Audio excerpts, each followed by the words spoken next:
Hello नमस्कार दोस्तों, स्वागत है आपका आज के मुख्य समाचारों की वीडियो में। जी हां दोस्तों, आपको यहां पर देखने को मिलेंगी सुबह से लेकर शाम तक की सारी बड़ी खबरें, मुख्य समाचार, ब्रेकिंग न्यूज अपडेट्स के रूप में। तो दोस्तों आपसे रिक्वेस्ट है इस वीडियो को ज़्यादा से ज़्यादा लाइक और शेयर करें। तो दोस्तों सीधे चलते हैं आज की पहली बड़ी खबर की ओर। ममता बनर्जी ने केंद्र सरकार पर लगाए गंभीर आरोप, कहा रेलवे अपने दम पर बना रही है योजनाएं। जी हां दोस्तों, पश्चिम बंगाल की मुख्यमंत्री ममता बनर्जी ने कहा है कि हमें एक साथ कई खतरों का सामना करना पड़ रहा है। हम इस महामारी से भी लड़ रहे हैं, प्रवासी कामगार वापस आ रहे हैं। केंद्र ने बिना किसी सलाह के महाराष्ट्र से बंगाल तक एक तरफा ट्रेन चला दी है। ममता बनर्जी ने बुधवार को प्रेस कॉन्फ्रेंस में कहा कि इस संकट की घड़ी में केंद्र सरकार को राजनीति नहीं करनी चाहिए। उन्होंने कहा कि इस तरह की राजनीति पूरे देश को लाल कर देगी। उन्हें यह एहसास होना चाहिए कि राज्यों के साथ जो भी होगा वास्तव में भारत का होगा। देश को तिरंगा रहना चाहिए, लाल नहीं। इसके आगे उन्होंने कहा कि हमारी जानकारी के बिना ही 36 ट्रेन मुंबई से आ रही है। मैंने महाराष्ट्र सरकार के साथ बात की, उन्हें भी सूचना देर से मिली। रेलवे अपने दम पर ही योजनाएं बना रही है। तो दोस्तों आपको क्या लगता है, केंद्र सरकार बिना राज्यों की अनुमति के ही श्रमिक स्पेशल ट्रेनों से मजदूरों को एक राज्य से दूसरे राज्य में भेज रही है? कमेंट करके अपनी राय दें।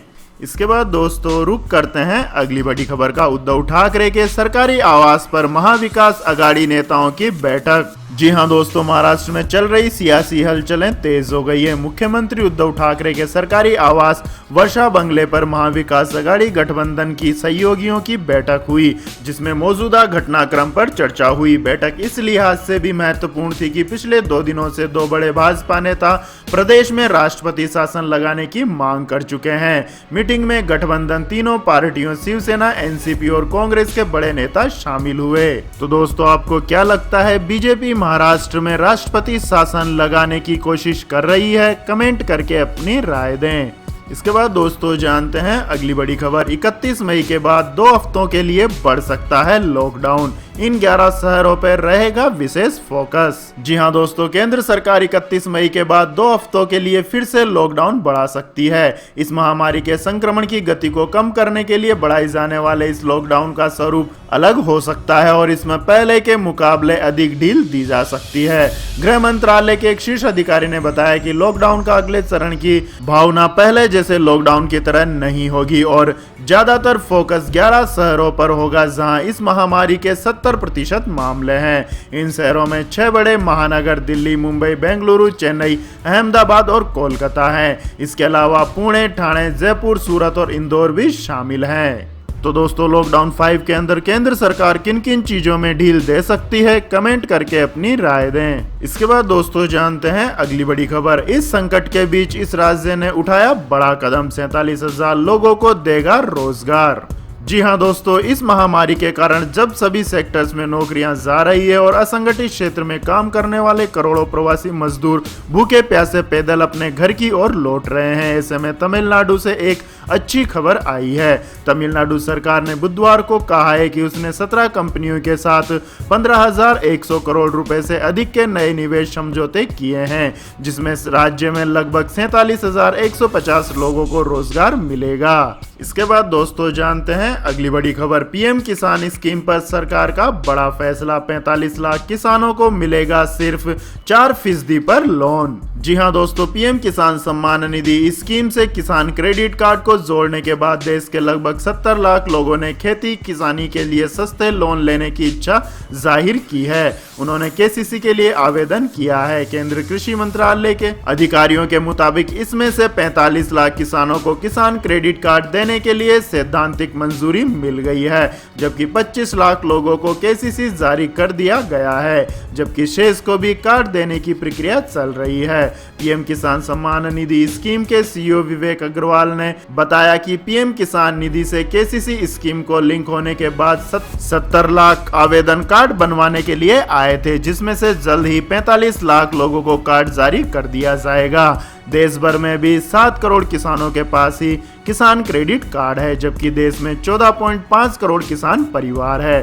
सरकार चाहती है कि किसान साहूकारों की बजाय सरकार से लोन ले। सरकार खेती के लिए सिर्फ 4% के नाम मात्र के ब्याज पर लोन देती है, इसलिए उसने किसान सम्मान निधि स्कीम के आधार पर भी किसानों को केसीसी जारी करने का प्लान बनाया है। इसके बाद दोस्तों जानते हैं अगली बड़ी खबर। लेकिन दोस्तों अगली खबर जानने से पहले आप लोगों से गुजारिश है कि अगर इस वीडियो में दिखाई गई खबरें आपको पसंद आई है तो इस वीडियो को लाइक करें, कमेंट करें और हमारे चैनल को सब्सक्राइब करें। तो दोस्तों चलते हैं अगली बड़ी खबर की ओर। बेंगलुरु में फ्लाईओवर का नामकरण सावरकर के नाम पर, कांग्रेस ने जताई आपत्ति। जी हां दोस्तों, कांग्रेस और जनता दल ने बेंगलुरु शहर में एक फ्लाईओवर का नामकरण स्वतंत्रता सेनानी एवं हिंदुत्व विचारक वीर सावरकर के नाम पर करने के कदम का विरोध किया है और इसे राज्य के स्वतंत्रता सेनानियों का अपमान बताया है। 400 मीटर लंबे इस फ्लाईओवर का निर्माण सूत्रों के अनुसार 34 करोड़ रुपए की लागत से किया गया है और इसका उद्घाटन आज मुख्यमंत्री BS येदियुरप्पा द्वारा किया जाना निर्धारित है। इसी दिन वीर सावरकर का जन्मदिन भी है। विपक्ष के नेता एवं पूर्व मुख्यमंत्री सिद्धिरमैया ने फ्लाईओवर का नामकरण सावरकर के नाम पर करने के कदम को कर्नाटक की धरती के स्वतंत्रता सेनानियों का अपमान बताया है और येदियुरप्पा से आग्रह किया है कि वे इसे रोक दे और फ्लाईओवर का नामकरण राज्य के किसी स्वतंत्रता सेनानी के नाम पर करें। इसके बाद दोस्तों जानते हैं अगली बड़ी खबर। CBSE का बड़ा ऐलान, लॉकडाउन के दौरान अपने होम टाउन में दे सकते हैं परीक्षा। जी हां दोस्तों, इस महामारी के मद्देनजर लागू लॉकडाउन के दौरान जो बच्चे अपने गृह जिलों या अन्य प्रदेशों में चले गए हैं उन्हें अधिक परेशान होने की जरूरत नहीं है, क्योंकि CBSE उनकी 10वीं और 12वीं की परीक्षा उन्हीं जिलों में करवाने का प्रयास कर रही है। मानव संसाधन विकास मंत्री रमेश पोखरियाल निशंक ने यह जानकारी दी।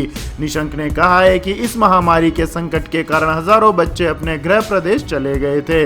ऐसी स्थिति में बोर्ड परीक्षाओं में शामिल होने जा रहे विद्यार्थियों की समस्या को ध्यान में रखते हुए केंद्रीय माध्यमिक शिक्षा बोर्ड ने यह फैसला लिया है कि ऐसे विद्यार्थी बोर्ड परीक्षा अपने गृह जिले में ही दे सकते हैं। मंत्री ने कहा है कि छात्रों को परीक्षा देने के लिए बोर्ड द्वारा पूर्व में निर्धारित किए गए परीक्षा केंद्र आने की जरूरत नहीं पड़ेगी और इस बारे में छात्रों को अनुरोध पंजीकृत कराने के लिए CBSE रूपरेखा की घोषणा करेगा। इसके बाद दोस्तों जानते हैं अगली बड़ी खबर। लॉकडाउन में सिर्फ एक SMS से 3 महीने तक रोक सकते हैं अपने SBI लोन की EMI। जी हां दोस्तों, इस महामारी से अर्थव्यवस्था पर खतरे को देखते हुए रिजर्व बैंक ने रिटेल लोन की EMI भरने पर 3 महीने की और राहत दे दी है। यानी अब आपके पास अपने होम लोन या ऑटो लोन की EMI को 3 महीने तक और रोकने का विकल्प मिल गया है। कुल मिलाकर RBI ने लोन मोरेटोरियम पीरियड 6 महीने का मार्च से अगस्त तक कर दिया है। लॉकडाउन के बीच पैसों की तंगी झेल रहे मिडिल क्लास और कारोबारियों के लिए यह बड़ी ही राहत की खबर है। अब इस फैसले के मुताबिक देश के सबसे बड़े bank state bank of India ने सभी योग्य ग्राहकों के लोन पर मोरेटोरियम को 3 महीने और बढ़ा दिया है और इसके लिए बैंक ने EMI को रोकने की प्रक्रिया को भी आसान कर दिया है। अगर आप अपनी EMI को टालना चाहते हैं तो उन्हें बैंक द्वारा भेजे गए SMS में दिए गए वर्चुअल मोबाइल नंबर पर यस लिखकर जवाब देना होगा। यह उन्हें SMS मिलने के 5 दिनों के भीतर करना होगा। तो दोस्तों SBI की यह पहल आपको कैसी लगी कमेंट करके जरूर बताएं। इसके बाद दोस्तों जानते हैं अगली बड़ी खबर। चीन की शह पर नेपाल ने दी भारत को युद्ध की धमकी, कहा हमारी सेना लड़ना भी जानती है। जी हां दोस्तों, चीन की सह पर कूद रहा नेपाल अब भारत को युद्ध की धमकी भी देने लगा है। नेपाली रक्षा मंत्री ईश्वर पोखरेल का कहना है कि यदि जरूरत पड़ी तो नेपाल की सेना भारत को जवाब देगी। पोखरेल ने भारतीय सैन्य प्रमुख की हालिया टिप्पणी पर नाराजगी व्यक्त करते हुए कहा कि हमारी सेना बातें करने के लिए नहीं है, वो पेशेवर सेना है और जरूरत पड़ने पर कार्रवाई भी करेगी। दरअसल सैन्य प्रमुख MS रणवे ने सीमा विवाद को राजनीतिक स्टंट करार देते हुए कहा था कि नेपाल किसी दूसरे के इशारे पर ऐसा कर रहा है। उनके इस बयान पर नेपाल में तीखी प्रतिक्रिया हुई थी और अब रक्षा मंत्री ईश्वर पोखरेल ने उसका जवाब दिया है। तो दोस्तों अगर भारत और नेपाल के बीच युद्ध होता है तो नेपाली सेना भारत को कितना नुकसान पहुंचा सकती है, कमेंट करके अपनी राय दें। इसके बाद दोस्तों जानते हैं आज के मौसम समाचार। इन राज्यों में बारिश की है संभावना, जानिए दिल्ली एनसीआर में गर्मी से कब मिलेगी राहत। जी हां दोस्तों, मौसम विभाग की ओर से जारी की गई रिपोर्ट के मुताबिक पश्चिम बंगाल, सिक्किम, बिहार, झारखंड, असम, मेघालय, नागालैंड, मणिपुर, मिजोरम, त्रिपुरा, जम्मू कश्मीर, लद्दाख, हिमाचल प्रदेश, उड़ीसा, तेलंगाना और अरुणाचल प्रदेश में बारिश होने के आसार हैं। इस दौरान 50 किलोमीटर प्रति घंटे तक की स्पीड से हवाएं भी दर्ज की जा सकती हैं। पूर्वोत्तर राज्यों में कुछ जगहों पर भारी बारिश की भी दर्ज की जा सकती है। मौसम वैज्ञानिक कुलदीप श्रीवास्तव के मुताबिक दिल्ली, हरियाणा, चंडीगढ़, पश्चिमी उत्तर प्रदेश, मध्य प्रदेश और राजस्थान में कई जगहों पर लू चलेगी। पंजाब, बिहार, झारखंड, उड़ीसा और महाराष्ट्र में कई जगहों पर काफी गर्मी महसूस की जाएगी।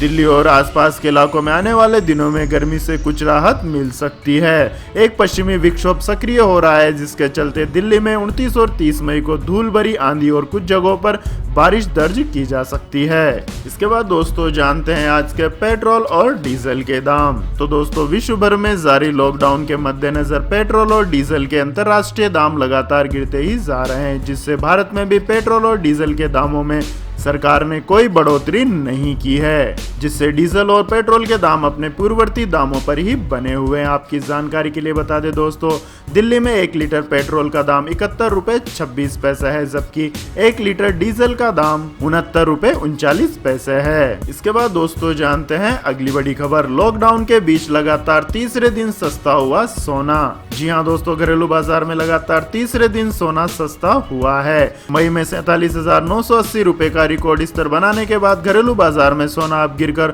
46,799 रुपए के भाव पर आ गया है। इससे पहले मंगलवार को 24 कैरेट सोना यानी गोल्ड 999 का भाव शुक्रवार के मुकाबले 301 रुपए सस्ता हो गया था।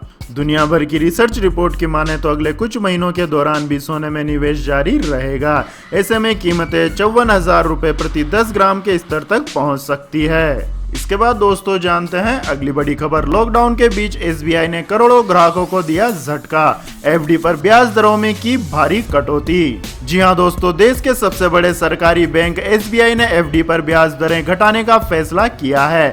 बैंक ने सभी अवधि की एफडी पर ब्याज दरें 0.40% तक घटा दी है। नई दरें 27 मई से लागू हो गई हैं। आपको बता दें कि बैंक ने इस महीने की शुरुआत में भी एफडी पर ब्याज दरें घटाने का फैसला किया था। इसके बाद दोस्तों जानते हैं अगली बड़ी खबर। घबराए इमरान खान, बोले पड़ोसी देशों के लिए खतरा है भारत, नाजी बन गई है मोदी सरकार। जी हां दोस्तों, पाकिस्तान के प्रधानमंत्री इमरान खान इस महामारी से जूझ रहे देश पर ध्यान देने की जगह भारत सरकार की आलोचना में ही व्यस्त हैं।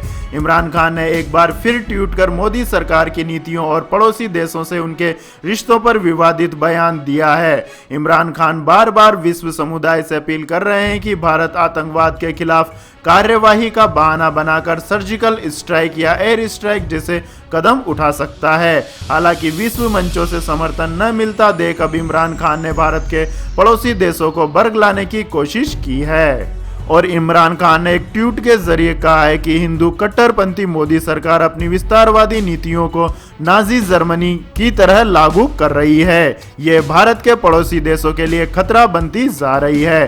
बांग्लादेश को सिटीजनशिप एक्ट, चीन और नेपाल के साथ सीमा विवाद और पाकिस्तान के खिलाफ फर्जी कार्रवाई इसका उदाहरण है। तो दोस्तों, इमरान खान की इस बात में कहां तक सत्यता है, कमेंट करके अपनी राय दें। इसके बाद दोस्तों जानते हैं अगली बड़ी खबर। सुप्रीम कोर्ट ने कहा जिन अस्पतालों को मुफ्त में मिली जमीन वे मरीजों का इलाज भी करें मुफ्त। जी हां दोस्तों, सुप्रीम कोर्ट ने बुधवार को सरकार से कहा है कि ऐसे प्राइवेट अस्पतालों की पहचान करें जहां इस महामारी के मरीजों को फ्री या मामूली खर्चे पर इलाज मिल सके। कोर्ट ने कहा है कि जिन अस्पतालों को फ्री में या फिर बहुत कम रेट पर जमीन मिली है उन्हें इस महामारी के मरीजों का इलाज मुफ्त करना चाहिए। प्राइवेट अस्पतालों में इस महामारी के ट्रीटमेंट के खर्चे पर लगाम लगाने की मांग की याचिका एडवोकेट सचिन जैन ने लगाई थी। उनका आरोप है कि कई निजी अस्पताल संकट के समय में भी मरीजों का आर्थिक शोषण कर रहे हैं। जैन का कहना है कि जो प्राइवेट अस्पताल सरकारी जमीन पर बने हैं या चैरिटेबल संस्थान की कैटेगरी में आते हैं, सरकार को उनसे कहना चाहिए कि कम से कम इस महामारी के मरीजों का तो जनहित में फ्री या फिर बिना मुनाफे कमाए इलाज करें। इसके बाद दोस्तों जानते हैं अगली बड़ी खबर। 2 सितंबर को आ रहा है मोटरोला का मुड़ने वाला स्मार्टफोन। जी हाँ दोस्तों, स्मार्टफोन बनाने वाली कंपनी मोटरोला एक और मुड़ने वाला फोन लाने की तैयारी में है। पता चला है कि कंपनी 2 सितंबर को अपना फोल्डेबल फ्लैगशिप मोटो रेजर की दूसरी सीरीज यानी मोटो रेजर 2 लॉन्च करने की योजना बना रही है। मोटरोला की मूल कंपनी लिनोवो के दक्षिण अफ्रीका के महानिदेशक थिम्बोल्ड डूसन ने पॉडकास्ट के दौरान कहा है कि साल के अंत में नए जनरेशन का फोल्डेबल स्मार्टफोन आ रहा है। ड्यूसन ने कहा, मुझे लगता है कि रेजर के नए वर्जन का स्मार्टफोन सितंबर को आ रहा है। मीडिया रिपोर्ट्स के अनुसार मोटरोला अपने पहले रेजर स्मार्टफोन में आने वाली समस्याओं से अवगत है और मोटोरोला रेजर 2 को बेहतर बनाने के लिए कड़ी मेहनत कर रहा है। तो यह थी दोस्तों आज की सभी महत्वपूर्ण बड़ी खबरें। तो दोस्तों आपको हमारा यह वीडियो कैसा लगा कमेंट करके जरूर बताएं और हमारे इस वीडियो को अधिक से अधिक लाइक और शेयर करें। साथ ही हमारे चैनल को सब्सक्राइब करके बेल आइकन का बटन भी दबा लें। धन्यवाद। जय हिंद, जय भारत, वंदे मातरम।